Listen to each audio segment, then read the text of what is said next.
Hey guys, welcome to This Messy Bun. So today we're making a killer taco I'm really excited about. It's a Blackened Chicken Ranch Taco. We're going to be doing scratch-made ranch, I say that, but we'll explain that later. And then also a pico de gallo too. So all of these elements are just going to kind of keep building flavor and more flavor, and it's going to be amazing, and I'm just so excited. So I'm just going to get to it. We're going to start with making a pico de gallo because I wanted to kind of set in the fridge for a little bit so it has time to, you know, get all happy together. All these little guys kind of get all yummy. Pico de gallo, when you translate it to Spanish, means the rooster beak. And I was reading it because I was interested by that.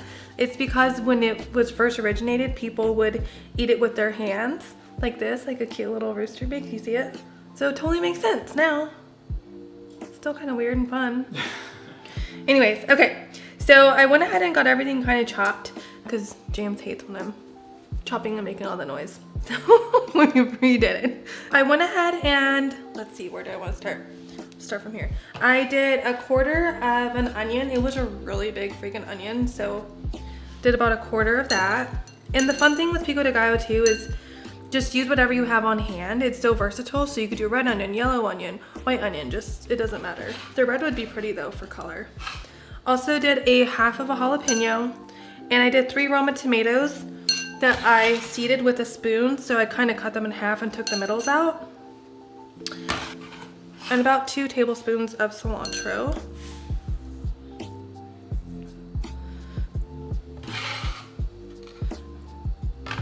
Okay, so to that we're gonna do a clove of garlic.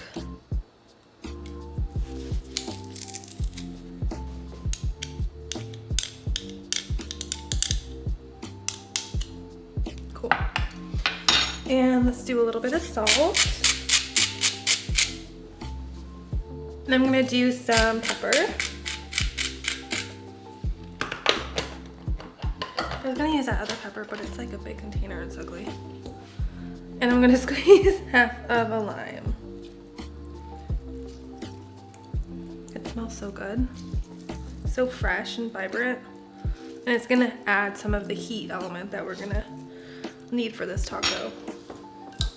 All right, so just give it a mix, and that's it.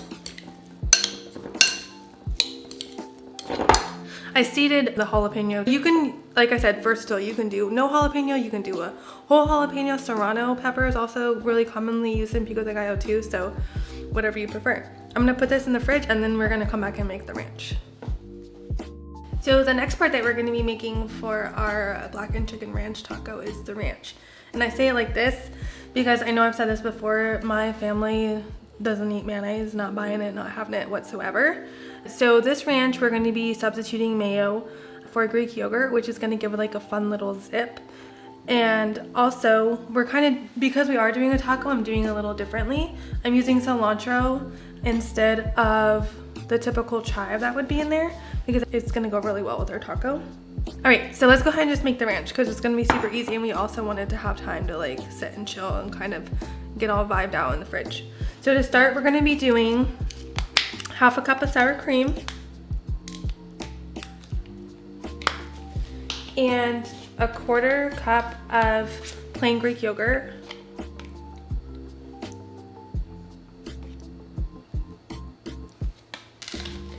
And then we're going to do just a little bit of milk just to kind of thin it out. I'm just going to start with a little, and then I'll add more if I want it. Probably about a tablespoon, 2 tablespoons maybe. We're gonna do our herbs, which are equal parts cilantro, dill, and parsley. Just kind of do a rough chop on them.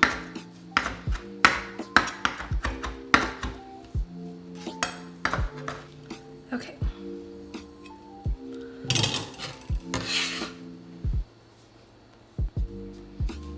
All these herbs are just really gonna bring this herbaceousness to the ranch. Oh my gosh, it's so good, guys. Like, put it on salad. We actually use it for salad. You can keep this in your fridge for, I'd say, 3 to 4 days. So if you have extra, definitely use it. It's yummy. Okay, gonna do a clove of fresh garlic.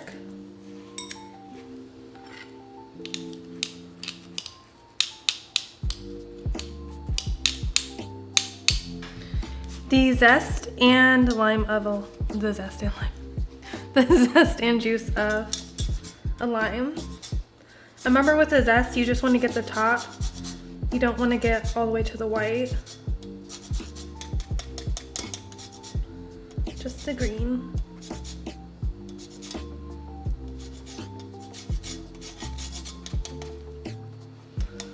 That looks pretty good. Oh, it smells amazing. Get all the oils from the peel. All right. Juice.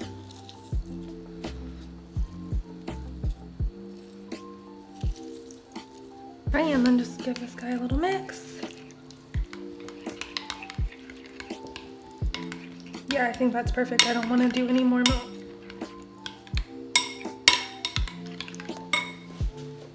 Some salt. And pepper. I like this peppercorn medley. It has 3 different types of pepper in it. Also has some coriander, which is actually where cilantro comes from. Did you know that? I did not. Coriander seed. All right.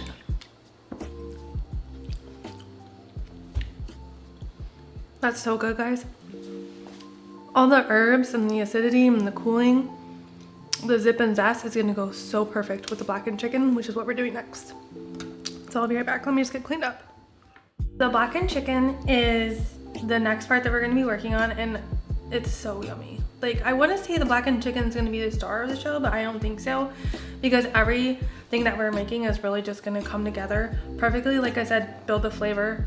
And I don't know if I said this already, but we're actually gonna be doing a taco bar, because I think that a taco bar is a really kind of cool, fun way for the whole family to kind of pick and make what kind of taco they want.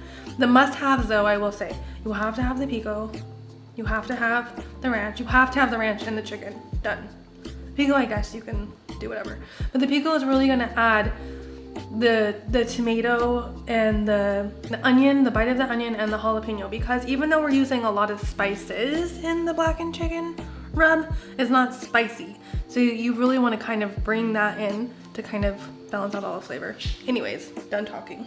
Okay, so we're gonna get using my cast iron pan because I can transfer that into the oven, and also because we're gonna be cooking at high heat to get the blackened chicken, the seasoning, the secret that you need on that.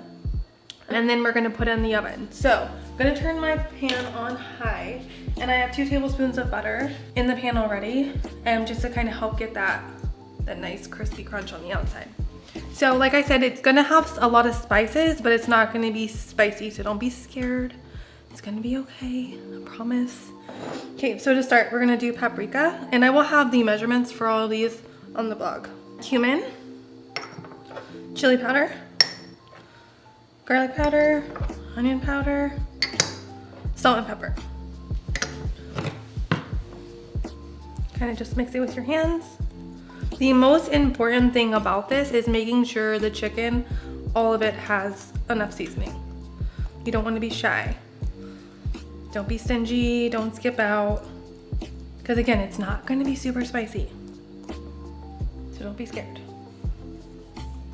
We're just gonna give these guys a nice rub down.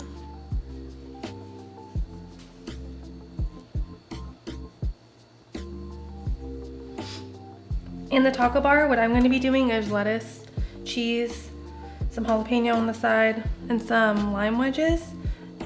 You can do whatever you want, like whatever you and your family is gonna want, you know? I'm not gonna do tomato and stuff because it's just gonna be redundant with the pico that I'm using. But if you're not doing pico and you want to do tomato, totally cool. You just have to make the ranch. Have to.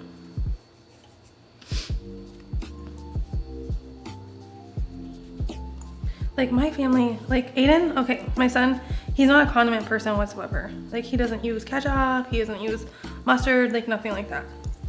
And he was so in love with this ranch, like it was a real win in my book. Okay, then we're gonna add our chicken into our pan.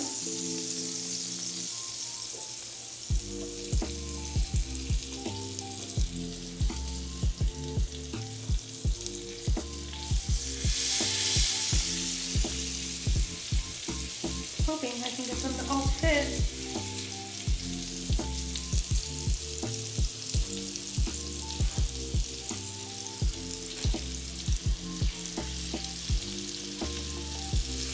Okay, so it's gonna be 2 minutes on each side and then we're gonna finish in the oven.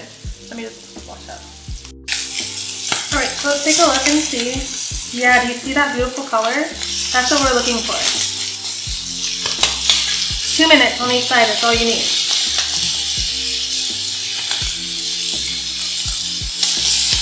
Let's try to space these guys out a little bit.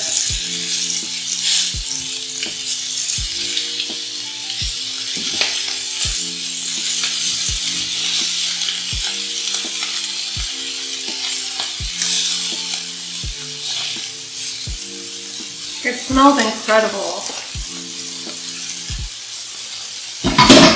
So good. So I am using chicken tenders. I don't know if I said that already. Fresh ones, not frozen ones. If you do frozen ones, make sure that you let them defrost before you cook them. And once they're done, 2 minutes on each side, we're gonna put them in a 400-degree preheated oven for about 10 to 12 minutes until they're cooked thoroughly. Remember, with chicken, pink is bad, no bueno. So make sure that you are cooking it through to 165 degrees at least. Pro tip.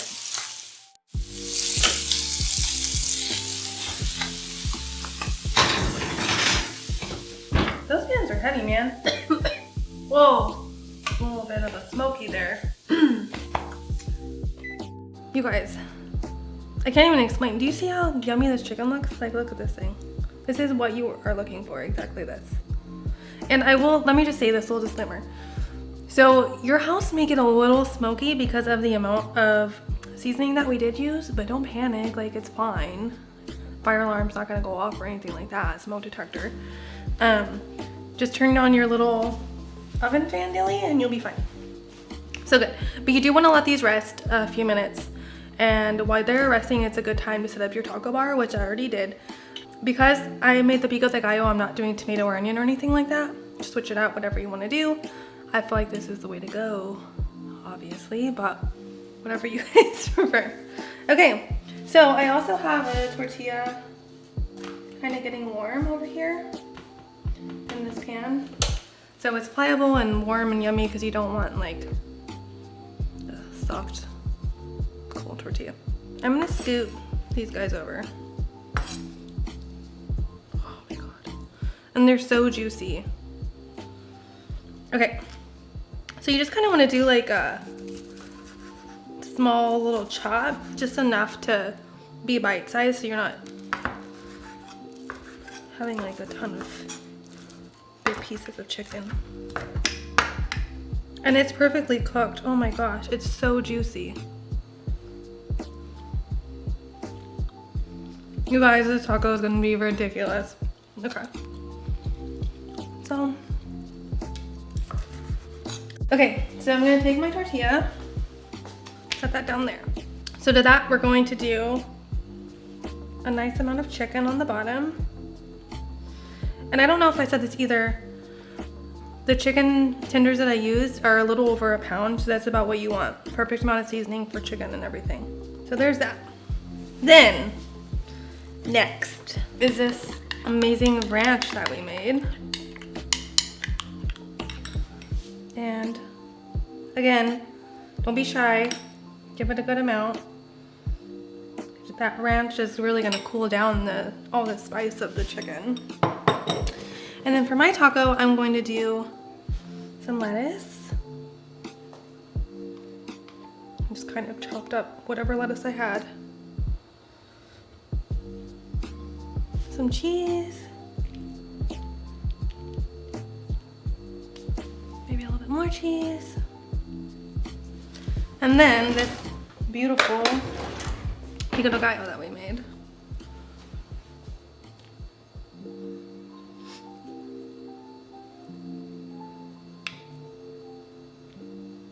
Oh my god, it smells so good, guys. Like, look at this. You can't be mad at anything that's going on in this taco. Like, this thing is gonna be so good.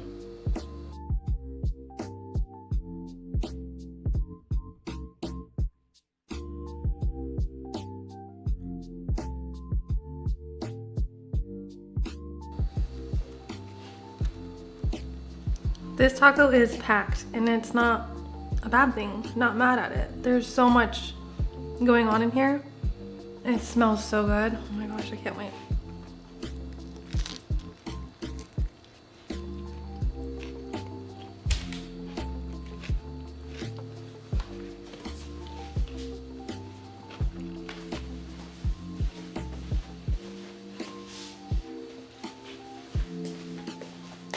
I know I said that the pico de gallo was optional.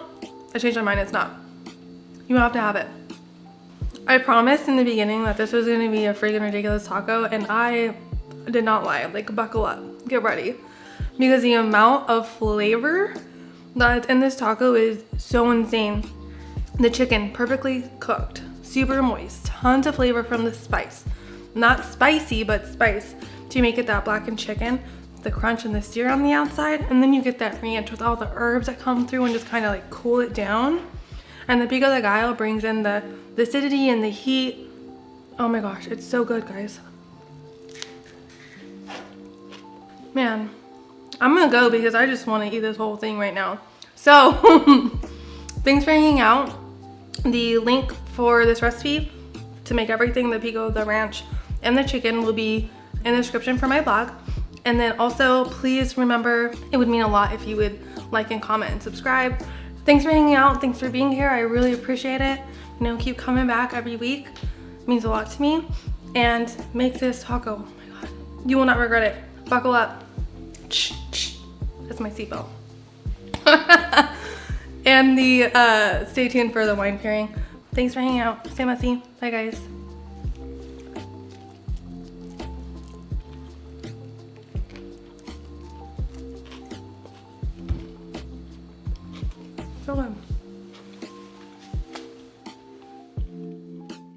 The same hills of Columbia Valley, Washington, where horses used to roam free, now hosts the vineyards of 14 Hands. 14 Hands Merlot is structured and balanced and pairs perfectly with these bold flavors of the Blackened Chicken Ranch Tacos. The notes and aromas of cherry, blackberry, and chocolate balance out the spice and herbs within this amazing taco. The complexity of flavor comes from the wine being aged in American and French oak barrels for 12 months. This medium-bodied wine is pleasant to the palate and would pair well with a variety of dishes.